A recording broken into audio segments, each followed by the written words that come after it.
আসসালামু আলাইকুম ভিউয়ার্স। শুভ দুপুর সবাইকে। এখন খুব প্রচণ্ড শীত পড়ে গেছে আর রৌদ্র কোনো দিন রৌদ্র উঠে যেদিন সত্যি পড়ে সেদিন তো রৌদ্র উঠে না ভিউয়ার্স। তো আমাদের তো রান্না খাওয়া বাকি থাকে না। তো আজকে আমাদের রান্না হচ্ছে লাউ শাক হবে, শিম দিয়ে লাউ শাক সিদ্ধ করা হচ্ছে।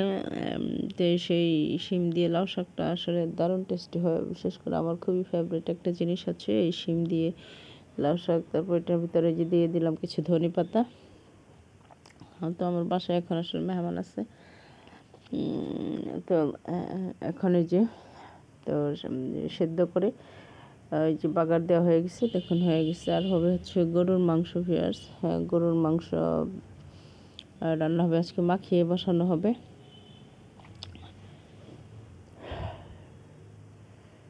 দেখুন আমি ভিউয়ার্স কী করতে থাকি, আসলে লাউ শাক সিদ্ধ করে বাগার দেওয়ার পর আমি ডাঁটাগুলো আলাদা করে আগে অর্ধেক ডাঁটা খেয়ে নিই। হচ্ছে মানে আমার লাউ শাকের ডাঁটাটা এতই প্রিয়।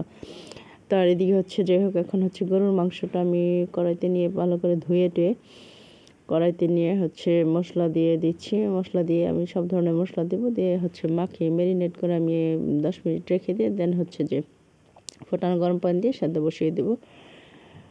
তো এই আর কি। তো আমি এখন হচ্ছে যে মশলা দিয়ে দিচ্ছি, দিয়েছিলাম হচ্ছে দারচিনি, এলাচি, লবঙ্গ, তেজপাতা সহ হচ্ছে রসুন বাটা, আদা বাটা, পেঁয়াজ বাটা দিয়ে দিয়েছি। এবং সেইটার উপরে হচ্ছে যথাক্রমে হলুদের গুঁড়া, মরিচের গুঁড়া, ধনের গুঁড়া, জিরের গুঁড়া, পরিমাণ মতো লবণ দিয়ে তেল দিয়ে মাখিয়ে নিয়ে এই যে মাখিয়ে নিচ্ছি।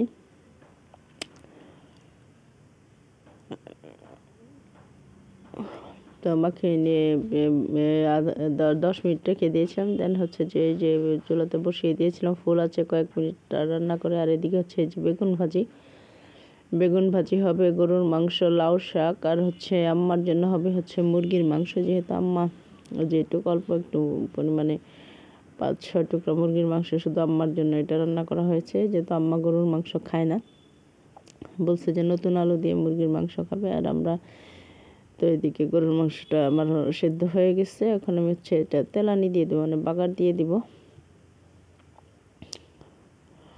আগে আম্মার মুরগির মাংসটা বাগার দিতে হবে ভিউয়ার্স। তারপর মাংসটা বাগার দিলে অন্যরকম একটা ফ্লেভার আসে। তো এই জন্য আর কি হচ্ছে যে বাগার দিয়ে দেন হচ্ছে ঢেকে দিয়ে দেন। নামিয়ে নেওয়ার আগে একটু ভাজা জিরার গুঁড়া দিয়ে দিলে মাংসটা একটা সেরকম টেস্ট আসে। তো এই যে আম্মার মুরগির মাংস হয়ে গেছে।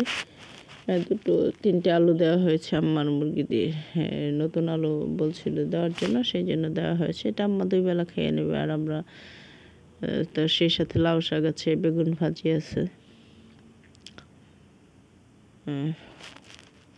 ওকে, তো ভাজা জিরার গুঁড়া দিয়ে দিলাম ফাইনালি।